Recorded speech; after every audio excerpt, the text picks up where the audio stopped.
Hi കൂട്ടുകാരെ, പുതിയൊരു വീഡിയോയിലേക്ക് എല്ലാവർക്കും സ്വാഗതം. അങ്ങനെ തൻ്റെ മകനെ ചതിക്കുകയായിരുന്നുള്ള സത്യം ഹേമ മനസ്സിലാക്കുകയാണ് കേട്ടോ. അത് അരവിന്ദൻ തന്നെ മുഖത്തടിച്ച് പറയുകയാണ്. സത്യങ്ങളെല്ലാം അരവിന്ദനെ അറിഞ്ഞിരിക്കുകയാണല്ലോ. അരവിന്ദനെ ഈ പറയുന്ന ഷേയ ചതിച്ചിരിക്കുകയാണെന്നും തന്നെ കൊല്ലാൻ വേണ്ടി, തന്നെ കൊല്ലാനും തൻ്റെ കൈകാലുകൾ ഒടിക്കാനും വേണ്ടി ഗുണ്ടകളെ വരെ ഇവിടെ ഷേയ പറഞ്ഞയച്ചിരിക്കുന്നു എന്ന സത്യം മനസ്സിലാക്കുമ്പോൾ ഹേമയുടെ നേർക്ക് വന്നിട്ടാണല്ലോ അരവിന്ദൻ ചൂടാവുന്നത്. നിങ്ങൾ പൊന്നു കുഞ്ഞു എന്നൊക്കെ പറഞ്ഞിട്ട് എന്നെ അവളെ കൊണ്ട് അവളുടെ കഴുത്തിൽ താലി കെട്ടിച്ചിട്ട് ഇപ്പം എനിക്ക് എന്ത് ജീവിതം കിട്ടിയത് എന്ന് ചോദിക്കുന്നുണ്ട് കേട്ടോ. അങ്ങനെ ആ വാക്കുകൾ ഹേമക്ക് വലിയ വേദനയാണ്. ഇതേ സമയം ബാലമാഷും ആ ചോദ്യം ഉയർന്നു, ഗോവിന്ദമാമയും എല്ലാവരും അത് ചോദിക്കുകയാണ്. അങ്ങനെ അനുവും പറയുന്നുണ്ട് കേട്ടോ, അമ്മയ്ക്ക് എപ്പോഴും വാശി ചാരു ചേച്ചിയോടായിരുന്നല്ലോ. ഇപ്പോൾ ചാരു ചേച്ചിയെ പോലെ പെണ്ണിനെ കൊണ്ട് ആകാശേട്ടന് എന്തെങ്കിലും ഒരു ബുദ്ധിമുട്ടുണ്ടോ? എന്നാൽ ഇവളെ പെണ്ണ് കണ്ട അന്ന് മുതൽ തുടങ്ങിയതാണ് ഈ വീടിന് കഷ്ടകാലം. ഇവിടെ സ്വസ്ഥത എന്ത്, സമാധാനം എന്തെന്ന് ഇന്നേ വരെ അറിഞ്ഞിട്ടില്ല. അപ്പോൾ ഉടൻ തന്നെ നീ എൻ്റെ പൊന്നിനെ കുറിച്ച് അങ്ങനെ പറയരുതെന്ന് ഹേമ പറയാണ്. ആ സമയം അരവിന്ദൻ പറയാണ്, യാതൊരുവിധ തെറ്റുമില്ല അനു പറയുന്നതിൽ, യാതൊരുവിധ തെറ്റുമില്ല. കാരണം ഈ പൊന്നെന്ന് പറയുന്ന ആ പെണ്ണില്ലേ, ആ ശ്രേയ, അവളെ കണ്ടത് മുതൽ എനിക്ക് കഷ്ടകാലമാണ്. അവൾ ഉള്ളിലൂടെ ഓരോ പണി എനിക്ക് തിരിച്ചിട്ട് തരികയാണ്. ഈ നിൽക്കുന്ന ആകാശ് എന്നോട് പലവട്ടം പറഞ്ഞതാണ്, ചാരുവിനെ ഞാൻ കല്യാണം കഴിക്കേണ്ട ആയിരുന്നല്ലോ.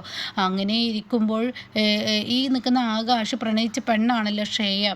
അപ്പോൾ അവളെ തന്നെ വിവാഹം കഴിച്ചിരുന്നല്ലോ. അപ്പോൾ ആദ്യത്തെ ചതിയെ ഞാനാണെന്ന് പറഞ്ഞാണ് എന്നെ അവൾ ഇങ്ങനെ ഓരോ ദിവസവും കൊല്ലാക്കൊല ചെയ്യുന്നത്.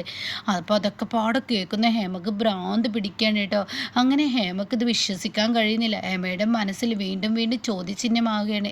എന്നെ കബളിപ്പിക്കുകയാണ്, എൻ്റെ മകനെ കബളിപ്പിച്ചിരിക്കുകയാണ് എന്നൊരു തോന്നലാണ് കേട്ടോ ഹേമയുടെ ഉള്ളിൽ വരുന്നത്. അങ്ങനെ ഹേമ ആരും അറിയാതെ വീണ്ടും അരവിന്ദൻ്റെ അരികിലോട്ട് ചെല്ലണം. എടാ മോനെ അരവിന്ദ, സത്യത്തിൽ എന്താടാ ഉണ്ടായത്?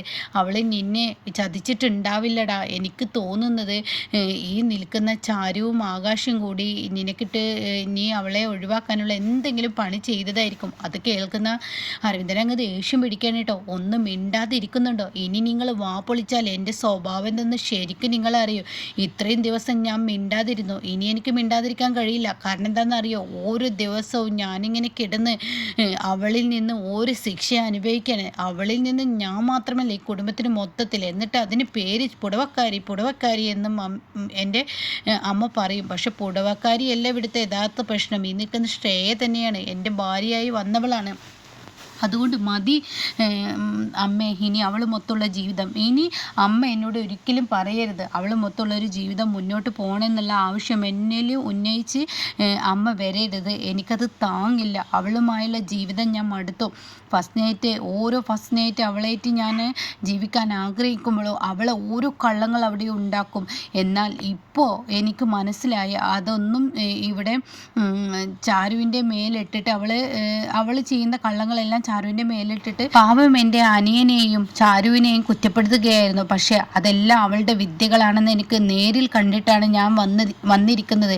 എൻ്റെ കൈകാലുകൾ തല്ലിയൊടിച്ച് എന്നെ ഒരു 5-6 മാസത്തിന് എണീപ്പിക്കാൻ പറ്റാത്ത വിധത്തിലാക്കാനുള്ള ആ ഒരു ഐഡിയ ആണ് ആ ഗുണ്ടകൾക്ക് അവൾ പറഞ്ഞു കൊടുത്തത് എന്നൊക്കെ പറയുമ്പോൾ മോനെ എനിക്കിത് വിശ്വസിക്കാൻ പറ്റില്ല. അമ്മയ്ക്ക് എന്നേക്കാൾ വിശ്വാസം അവളാണെങ്കിൽ അവളുടെ കൂടെ പോയി ജീവിച്ചോ, കുറച്ച് കഴിയുമ്പോഴേക്കും മനസ്സിലാക്കി തരും അവളുടെ യഥാർത്ഥ സ്വഭാവം എന്ന് പറയുന്നേട്ടാ. അങ്ങനെ കഥകളെല്ലാം കേട്ട ഹേമക്ക് സഹിക്കില്ല.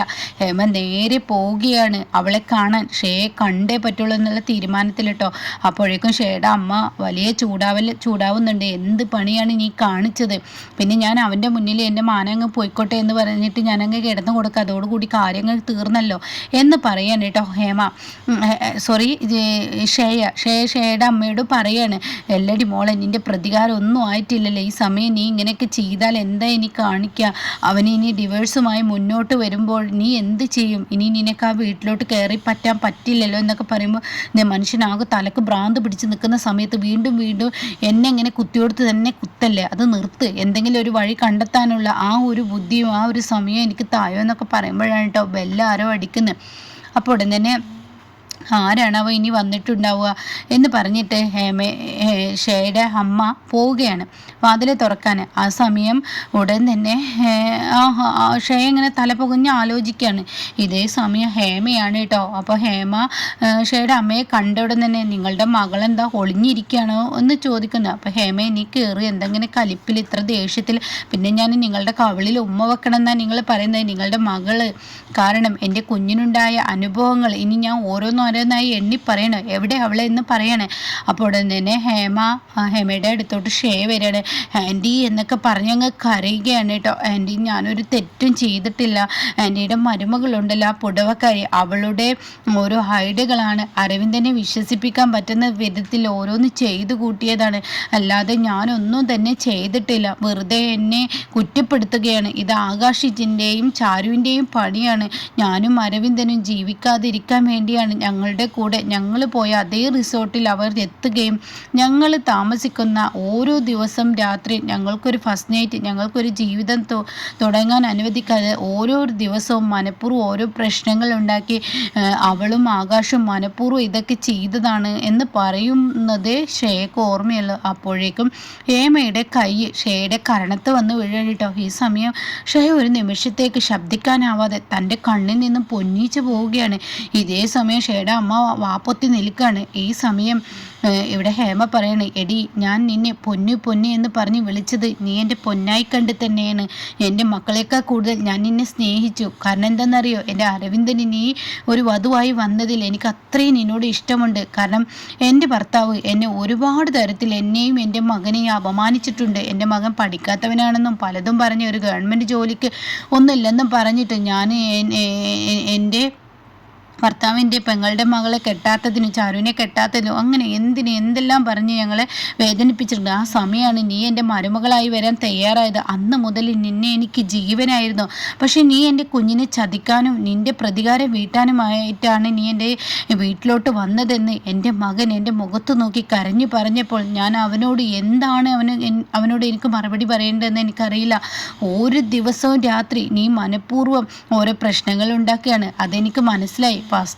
ഫസ്റ്റിലെ രാത്രി, അതായത് കല്യാണം കഴിഞ്ഞ അന്ന് രാത്രി നീ ആ വീട്ടിൽ വന്നപ്പോൾ നീ ആ റൂമിൽ നിന്ന് ഇറങ്ങി വരുന്നത് ഞാൻ കണ്ടതാണ്. പക്ഷേ അത് ഇപ്പോഴാണ് ചിന്തിക്കുമ്പോൾ ഇത് ചാരുവിൻ്റെ പണിയല്ല, നിൻ്റെ പണിയായിരുന്നു ആ ബൾബിൽ ആ കോയിൻ കൊണ്ടുവച്ചത്. പിന്നീട് നീ ചാരുവിൻ്റെ വീട്ടിൽ പോയിട്ട് ശാന്തപ്പൻ്റെ വീട്ടിൽ പോയിട്ട് അവിടുന്ന് വയറുവേദന അഭിനയിച്ചതും പിറ്റേ ദിവസം പിന്നീട് റിസോർട്ടിൽ ചെന്ന് പിന്നീട് കാണിച്ചു കൂട്ടിയതും അങ്ങനെ ഓരോന്ന് ആലോചിക്കുമ്പോൾ നിനക്ക് ഓരോ രാത്രിയും ഓരോ പ്രശ്നങ്ങൾ മനഃപൂർവ്വം നീ തന്നെ സൃഷ്ടിക്കുകയാണെന്ന് മനസ്സിലായെന്നൊക്കെ പറയുമ്പോൾ ഷേയുടെ മുഖത്ത് നോക്കിയിട്ട് ഷേയുടെ അമ്മ ഇപ്പോൾ എന്തായി എന്നിങ്ങനെ പറയുന്നുണ്ട്. അപ്പോൾ ഷേ പറയുന്നത്, ആൻറ്റി എല്ലാവരും പറയുന്നത് കേട്ട് ആൻറ്റി എന്നെ അവിശ്വസിക്കുകയാണോ? അങ്ങനെ ചെയ്യരുത് ആൻറ്റി എന്നെ മനസ്സിലാക്കണം. അരവിന്ദനാണെങ്കിലും ഞാൻ പറയുന്നതൊന്നും കേൾക്കാനുള്ള ആ മനസ്സുണ്ടായില്ല. സത്യത്തിൽ അരവിന്ദനെ ഗുണ്ടകളെ കൊണ്ട് ഇടിപ്പിക്കാൻ ഞാൻ പറഞ്ഞത് എന്തിനാണെന്ന് അറിയോ? അപ്പോഴേക്കും ഹേമ വീണ്ടും അടിക്കുകയാണ് കേട്ടോ. എടി മിണ്ടരുത്, നീ ശബ്ദിക്കരുത്. ഇനി മിണ്ടിയാൽ ഞാൻ എന്തെങ്കിലും ചെയ്തു പോകും. അതുകൊണ്ട് നീ മിണ്ടരുത്. ഇനി മതി. എൻ്റെ മകൻ പറഞ്ഞതുപോലെ തന്നെ നിനക്ക് ഡിവേഴ്സ്, അതുതന്നെയാണ് ജീവിതത്തിൽ ഏറ്റവും നല്ലതെങ്കിൽ എൻ്റെ കുഞ്ഞിന് സമാധാനം കിട്ടുമല്ലോ, എൻ്റെ കുടുംബത്തിന് സമാധാനം കിട്ടുമല്ലോ. എൻ്റെ ഭർത്താവിനെ കൊന്നിട്ട് നീ എൻ്റെ മകനെ കൊണ്ട് നിൻ്റെ കഴുത്തിൽ താലി കെട്ടിക്കാം എന്നുവരെ നീ മനസ്സിൽ ചിന്തിച്ചപ്പോൾ പോലും ഞാൻ കല്യാണം നടത്താനുള്ള ആ ഒരു ഇതായിരിക്കും എന്നാണ് ഞാൻ കരുതിയത്. മരണം വരെ നീ എത്തിച്ചില്ല. അങ്ങർക്ക് എന്തെങ്കിലും സംഭവിച്ചിരുന്നെങ്കിൽ എന്തായിരുന്നു?